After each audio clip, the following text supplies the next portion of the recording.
to Well Spoken. I am your host, Yvonne Gabaldon. Today we're going to talk about some very interesting information. It's very important. It's about children and how children deal with obesity. In today's day and age, we hear about nutrition constantly on the TVs and on the radios about how Americans are overweight for various reasons, whether it be too much eating or comfort or depression. All of these things all mixed together puts us at an overweight level. And we're starting to see it more and more in our children, which is an unhealthy way to start in their school years as they progress into adulthood. Sit back, relax, and enjoy. And I'd like to draw your attention to my guests. This is a guest that I've had before on a previous show, Robin Dolan. Thank you very much for being here. Hi. Robin has a master's in nutrition from the University of Bridgeport in Connecticut, and it's a great pleasure to have her. Thanks. Robin, could you start us on how obesity is affecting our children in today's day and age? Well, what it's done is become an epidemic proportion of children reaching that level, and what you'll see as a result is in later years we'll have more and more adults who will suffer from things such as high blood pressure, diabetes type 2, heart disease, and chronic illnesses. So what that also will lead to is a group of individuals who will become more reliant on medications to solve these issues. And in a day and age where Medicare Part D just became effective, and we're looking at rising costs in prescription drugs, it would be really important that we start preventative measures in children so that perhaps that won't explode any larger than it has at this point. Yeah, I totally agree with you. And as we as parents actually have become more dependent on prescription drugs as instead of a nutritional way to help our problems, whether it be disease or depression or what have you, we tend to look toward drugs. And it's kind of an interesting thing because as the kids are in school, we put this slogan across to our children, don't do drugs, or drugs harm. And yet we as parents, which I find very interesting, we tend to lean toward drugs and go to our doctors, and that's the first thing they do is give us drugs. And so it's very interesting that you bring up the whole Medicaid thing, because we're just going to become more and more reliant on drugs instead of actually finding out why it is that we either feel this way or behave this way or have become overweight, as we're talking about in this segment. Whose responsibility do you think it is for our children to, allow, I guess it's got to be parents as well, why more children are becoming overweight? Well, Bill Clinton has taken this up as a huge issue after his quadruple bypass surgery. And his theory is that we are all responsible. He lays it on parents, schools, restaurants, anybody that has a means of influence children in the way that they eat. I tend to agree, but from my viewpoint, you have little control over the schools. Teachers are overworked as it is. So studies have even shown that it depends on the parents even during pregnancy. So I tend to lean more towards the parents because there's an age range of children where they're completely dependent upon their parents, and the parents mirror back to them how they should be behaving and do the grocery shopping and put the food on the table. So once they do get to school, perhaps, it is partly the school's responsibility to help educate them. Once they begin going out to restaurants and their parents can't order for them, perhaps it is the restaurant's responsibility to offer good nutritious food. But it always starts at home. That's the way I see it. Absolutely, and it's also a proactive from the parents, because the parents tend to give snack food to the children to comfort them, to keep them quiet, until you know, the next thing that they have to do, so that, you know, like they can do their housework or they can do this, and, you know, the kids are satisfied for a little while. But the problem with that is that they're giving them junk food versus, you know, say carrots or, you know, vegetables or fruits instead of, you know, the ho-hos or whatever. You know, it's kind of interesting, and yes, I tend to agree that it has to start at home. But how can we lay responsibility on our schools? What is it from our schools that we can ask?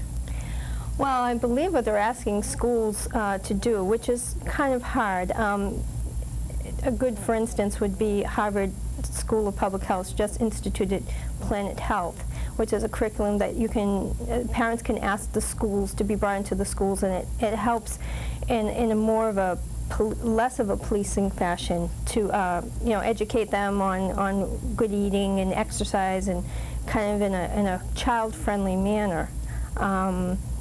But at the same time, you're going to have, if you have the vending machines in the cafeteria after they left the classroom, you're fighting a battle on two battlefields. So, but with budget cuts in schools, they need what the vending machines provide them, which is cash. So it's a difficult situation right now. However, you see more and more lawsuits being brought against, like having soda vendors in the schools, and I think as long as parents ask that not be there, there's a chance that it could change, and maybe we'll go back to the schools like they used to be when we went to school, where you never saw such Vending things. machines, right? Yeah. Right. Yeah, that's interesting, and it's true. I mean, because I've even in my kids' schools, they have, you know, they have days where they offer donuts, or where they have pizza, you know, pizza day or whatever, you know, and they have donuts for fundraisers or whatever, you know. I mean, I know you can't really sell vegetables because they're not going to buy. They're going to buy the donuts because they're, you know, full of sugar, and they, you know, give you that energy, or, you know, that energy that the kids like, and, you know, it's all starts from there. Absolutely. I want to introduce as well Bob Shannon. He comes to us as a parent of two girls, who he found out that his girls are starting to look overweight, and he needed to take a stand. I want to welcome you, Bob. Thank you very much for being here. Thank you very much. When did you happen to notice that you needed to make a change in your household? I'd have to say probably the past good 8 years ago, and they're getting older, and I'm saying, wow, you know, your girls aren't looking your proportional size that you should be. And I spent quite a years trying to get them all fit and trimmed, and I don't know, they just didn't take to the calling of doing the exercises, a lot of outdoor exercises, just like doing simple basketball, one-on-one, doing tennis, all sorts of things that are at your fingertips that you can do. You can improvise on different things, just go for a light jog, or just walk the park, and instead of being a couch potato, when you got to learn to mobilize your body. I mean, you got to take care of your body, because if you do not, later on in life, you can have all kinds of problems. Like Robin was saying earlier, you're going to have types of high blood pressures, diabetes, and then it's going to be a harder journey to get all that extra weight off. And then you get involved in the pharmaceutical companies. Doctor prescribes something to help you get the weight off, and then you get into, I guess, childhood depressions and stuff like that, and then you end up with the name calling and attacks, and you know, it's not a nice thing to go through. So if you can help out your child and be an extra mentor, and try to show them the ropes of trying to develop a good body, and then you probably have all your psychological problems down to a low end of the scale. So all you can do is just put your best foot forward and helping out your children. And all I can say is you got to curb your appetite and devote to exercise. Now, do you have any suggestions on what parents can do of perhaps some younger children who are already seeing their children overweight and they want to change that? Do you have any suggestions on how parents can go about changing maybe some of the diets of their children to get them to wean them off of the sugary stuff and to get them into vegetables or fruits or? Yeah, I'm all for that. But if you do a good presentation as far as what you put on the menus during the course of the day, maybe that might be able to help them out somewhat. It seems like it's all about planning. Oh yeah, yeah. Well, I'm sure that they see different types of food commercials on TV, and they say, oh wow, Sally and Dick and their parents, they go do that. They go to well, I don't want to say any names, but, Right. we all know it's out there. Right. But yeah, and then if you can educate the children when they're young and they have a good understanding of what's going on, that's the right way to get things accomplished as far as getting a diet. And all you can do is just go for the defense and help them, show them a different way of eating habits. Right, right. Now, Robin, we were talking about knowledge. Now, if we send our kids to school and they get the knowledge that they're supposed to eat right, but then they can come home and they are, they have all these Twinkies and, Ho-Hos or whatever, Coke in the refrigerator, they're not going to bring from school what they learned. They're going to eat, the comfort food. Is there any way that parents can maybe somehow take a stand as to, wait a minute, what are some suggestions that you offer parents to try and make things at home better so that they can use the knowledge that they have from school at home? Well, it's interesting. I actually reviewed a program that I had taped. They had Dr. Weil on Oprah Winfrey a couple of years ago, and he had just put out a book about eating for optimal health. And he had gone into somebody's house, a mother of children, and sat down with her regular meal, and then told her what she could substitute in place of. And it worked. And I think, although everybody doesn't have the luxuries having somebody come in and basically doing that, I think there's enough printed material, internet material that you could go in and say, put in something that you normally give a person and maybe find your children and find out what's a more healthier version of the same thing. Like one thing, for instance, he had was, they had corn curls all the time. Well, instead buy them these, I don't know if you've ever seen them, but they have these healthier potato chips that are made out of like sweet potatoes. So they still have a snack, but it's not a snack that's empty calories. It's something that has a little bit more substance to it, nutritional value, and I think they find that when kids have better stuff, they eat less of it. Absolutely, absolutely. Because if you eat, and then that goes for adults as well. If you eat something that's nutritious, full of nutritional value, you tend not to overeat because you're full sooner. Right. Which is pretty much what we want to do. And also that cuts down on the calorie intake, which is also another thing that we're all battling with, is counting the calories. And, but it's all, it's like you say, you have to watch. You have to watch your, your fats and your cholesterols and the this and the that. But, if you eat nutritiously, then, it'll be easier. The whole big part of this, it was interesting. The whole purpose of the program was how busy she was. Here was a mother who was, working and at soccer games and practices, and so she didn't have the time she didn't think she had the time to do anything that was more healthy, but he then it showed her that she did. It's just a question of when you're making the choices, make the proper choices. Right, right. And it's about convenience, because today's day and age, everything is convenient, and when it's convenient, you want to take it real quick and go, instead of taking the time to prepare, a small cup of carrots or a small cup of, broccoli or cauliflower, whichever, the kids would like. It's easier to grab the junk snack, put it in the bag and off you go. And don't you think we have much more of that than we used to? Oh, yeah, it's because the supermarkets are super, and we just have more of that, I think. You were sharing earlier about a story that you had gone to the supermarket. Robin and I, we did do a food store shopping, typical shopping, and I the store is huge. They all are. And I'm not exaggerating, there had been about 20 aisles, and out of the 20 aisles, we went down to maybe 3.5 aisles.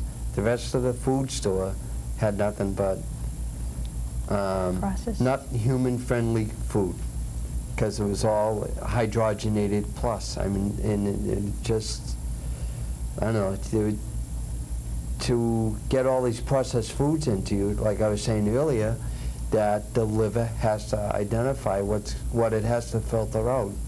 And maybe sometimes it will get passed through the liver, through that process.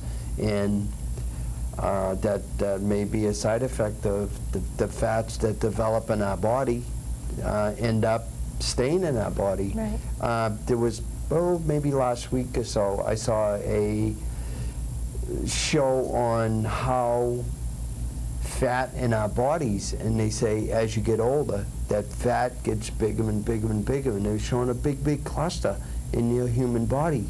The cluster got huge and huge and huge, and you just gotta come down to eating your right stuff, and hopefully you'll see results. I was doing exercise in routine, and probably within 5 months I noticed I shed 15 pounds, but I was probably exercising almost 3 hours a day. Right, wow, that's great. And that was almost every day. Right, that's great. That's great, but for busy people, I mean, that makes sense, because even if you took 20 minutes out of your day, if you did it first thing in the morning, if you did it way before, like last thing at night, you need to exercise, you need to move, like you were saying earlier, you need to move. Yep. Well, that's where children have a deficit nowadays. As well, Because everything right. is so sit down, the TV, the computer, the Xbox, I mean, everything's sit down. And they don't go out, and so that's part of it too, because when we were outside, kids playing, whether it's at the ball Right. field or something, you didn't have the snack right there to conveniently just go in the kitchen and grab. You came home hungry, and then you had dinner. Yeah. Right. And I mean, you might have had a cookie after school just because you were hungry, but Right. you went out and nothing was available. Right. But play and fun and exercise. So. Right. Right, which is interesting. Now, you had spoken earlier, Bob, about hydrogenation. Ooh, sorry. Can you tell us a little bit more about how you learned about that? Well, just going from a common approach is that through what I've found, that a lot of these hydrogenated processes, it just adds shelf life to a product. And it may be good from now till 5 years. And Robin had just said at a whisper, till doomsday. Right. And what does that do to our body? I mean, when we have all this food, like you said, all this food in those, 17 and a half plus aisles that you went, what does that do to our body? Probably just more than annihilate they your wanna body. know. I mean, if you instead of grabbing a piece of healthy fruit or a vegetable or a friendly meat, a fish, that will digest a lot easier. Because that's what how our body was created. That the foods that we eat, it's the intake. It will recognize what's going on, and when you have all this imitation stuff going on, it's going to be harder for the liver to identify what's going on. Right. And maybe that's one of the causes why the stuff that's not identified through the liver changes into a fat. Right. Yep. Now, do you have Agree. anything to add for that? Well, that's exactly what's occurring in Italy. The Italian Health Ministry has seen that the Italian children get more obese. And instead of going to the typical Mediterranean diet, which means that they went and got all those fresh foods probably daily or every other day, they go into the pre-cooked processed foods that make it easier, and their kids are getting fatter too. So you have to, I mean, the thing is, food and nutrition is political in itself. So they don't go there. But it's not to say that that's, when you listen to someone like Dr. Weil, who's an expert, they always talk about keep processed foods out. You know, be able to read the 5 ingredients on the back. Don't eat anything you can't read. Well, not only is it questionable as to what it is health-wise, but you also have to believe, like Bob said, that your liver doesn't know what the heck's going on, so maybe the fat cells are taking it in more than it would if you had 3 oranges, because that's what it's used to. That's what we evolved from, not this chemically processed stuff that just makes it easier to keep it on a shelf at a supermarket. Right, exactly. And if I can, I'd like to Absolutely. add to it that people eat processed foods, yeah, and it's a taste satisfier. They go for that taste, Right. and that's like a draw. They actually, food is probably designed that people want that taste, and they just want to engage on it, and they just can't get enough of it, and they're hooked on it. Right. It's all about comfort. It's about comfort and the Yeah. easeability of, you know, the access of the thing, you know, and they have, you know, the big packages, and which is one good thing about the Coke companies. They've actually gone to the Right. single-size Cokes, which I think is a good, you know, initiator to get us to eat right, you know, to try and to minimize our portions and to, you know, think, you know, within reason about what we're consuming on a daily basis. You know, we're not, you know, stuffing our mouth with, you know, 3 or 4 servings on a whack. You know, it's like, so at least that was a little bit of something. Still not, Coke's not the best thing, but it's still a good thing. Okay, how do you think that we could, as parents, change? Because we allow our kids to eat this, and we go to the store and we buy this stuff for our kids. How is it going to make us, how do we go about changing what we do, is what we believe, to provide better for our children? Well, first you have to be willing to hear the message, and make maybe a little sacrifice, and think that when you go into a grocery store, even though, you know, apples might be $1.69 a pound, the cookie looks cheaper. When you actually do a comparison, it might be that the apples are the cheaper snack. You know, I mean, when I'm guilty of that myself. I go into the fruit department, and everything, you know, especially if it's out of season, seems kind of high. And why would you pay that much? You know, $4 a pound for cherries.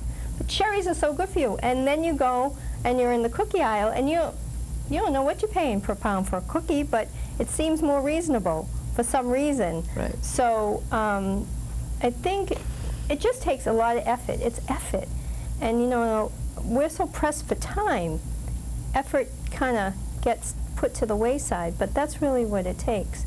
I mean, you know, you can listen enough to the news and hear enough. I mean, they constantly have health advice on what to eat.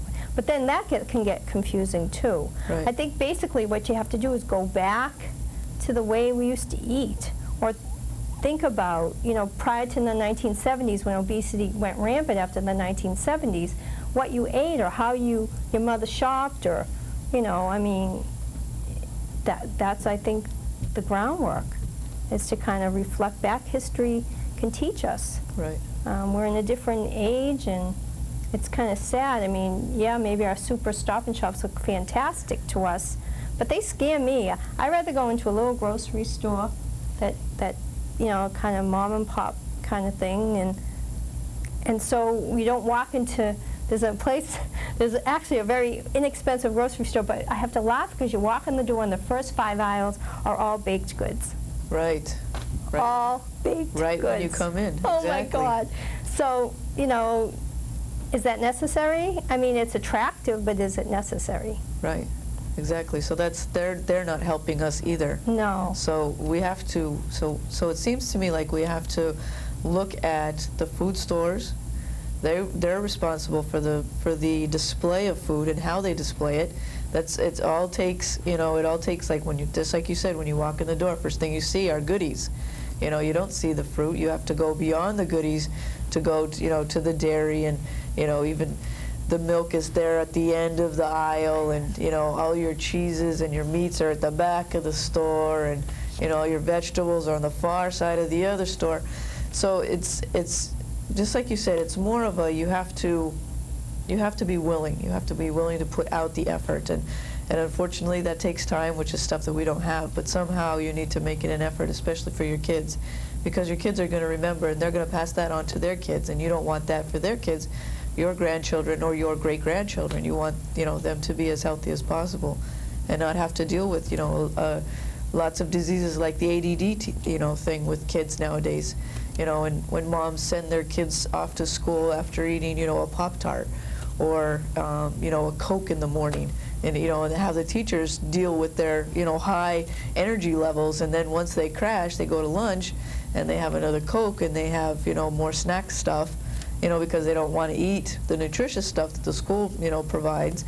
They don't want to eat that stuff. We want to eat the Coke and the candy and the this and the that, you know. So then they come home, they crash, they eat cookies when they get home, you know, and it's a whole cycle. And so the poor kids, you know, they're happy because, you know, their their levels are so high, you know, and it's like they never have a chance to calm down, and their bodies just simply, they don't know how to do all that energy, you know. And so it's you have to, I guess as parents, we have to just take the time, and you just have to sit down and figure it out, and, you know, ask people, ask friends and family about, you know, how do we get this right, you know, and suggestions that, you know, that other people try or whatever to try and get their children to be at a good weight level and have decent activity in their life.